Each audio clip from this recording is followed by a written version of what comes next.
እናቴ ምን ትላለች መሰላችሁ? ድሃ ውሃ አያጣም ትለን ነበር። ለዛውም በጣም ኮስተር ብላ እረ ባዳሙ ሞት ድሃ ውሃ ያጣል እንዴ ትለናለች። በጣም ኮስተርና ምርር ብላ ማለት ነው። ምን ልላችሁ ፈልጌ ነው፣ ይቺ ፀሐይ የምትወጣዋ ፀሐይ ለሆነ ሰው ብቻ የምትወጣ ቢሆን ስንት ሰው ይከለክለን ነበር መሰላችሁ? ስንት ሰው ያግደን ነበር መሰላችሁ? ውሃም እንደዛ ነው። የከተማውን አላቅም እንጂ ገጠር ምንጭ በየቦታው ስላለ ውሃ ጠፋ አይባልም። እና ለዛም ይመስለኛል ድሃ ውሃ አያጣም እያለች ያሳደገችን እናቴ። ለኔ አምባሳደሬ ናት። ተማርኩት ከሚለው ትምህርት በላይ እሷ ለኔ በጣም የህይወት ትምህርት ቤቴ ናት። ከምላችሁ በላይ ትምህርት ቤቴ ናት።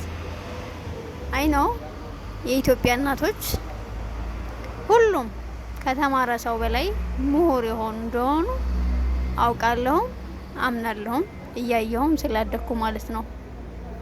እና እኔ ይችን ሴት መሆን የቻልኩት ያኔ እናቴ በልጅነቴ ስለሰራች ነው ብዬ አስባለሁ። ባይሆን ኖሮ እንደኖርኩበት እንደተቀረጽኩበት ለመቅረጽ እንደተሞከረው አይነት ሁኔታ ውስጥ በሆን ኖሮ ይች የምታውቋት ሴት በእናንተ ፊት መልካም መስላ የምትታያችሁ ሴት እንደዚህ አይነት ስብዕና፣ እንደዚህ አይነት አመለካከት፣ እንደዚህ አይነት አቋም፣ እንደዚህ አይነት ሰው አይወጣትም ነበርና እናቴ አመሰግንሻለሁ። ሁሉም እናቶች አመሰግናችኋለሁ። በተለይ እኔ ያደኩበት የልጅነት ቻይልድሁድ እድሜ ላይ ያሳለፉትን ህይወት ሁሉም ጎረቤት ሳይቀር ቀጦ ተቆጥቶ ገስጾ ነው እና እዚህ ያደረሰኝ። ሳላመሰግናችሁ አላልፍም።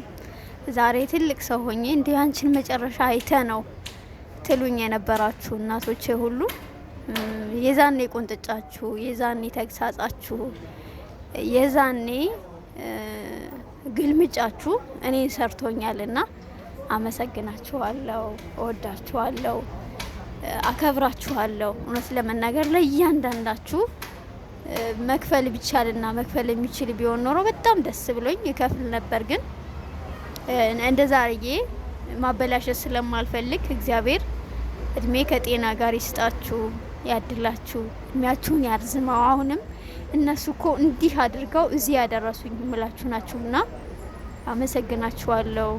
እናቴ፣ የኔ አምባሳደር፣ የኔ እናት፣ የኔ ምሁር፣ ኑሪልኝ፣ እወድሻለሁ ማለት እፈልጋለሁ።